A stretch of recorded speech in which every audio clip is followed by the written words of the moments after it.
my cheer for hiccups. When I get them, I just breathe in like this. And I keep taking air in. Even though my lungs are full, I still take in air. Until I kind of stretch my lungs a little bit. And I just play off the spasms without hiccups. I breathe out a little bit.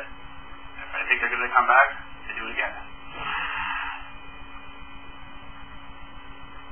So just keep extending my lungs, keep filling them with air.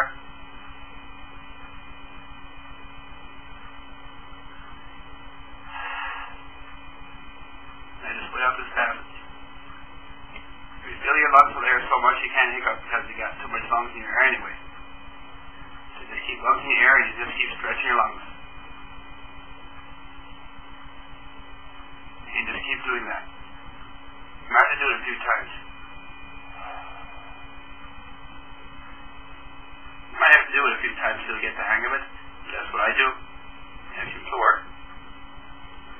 Over time you'll find you don't have to take in as much air, you can control your breathing.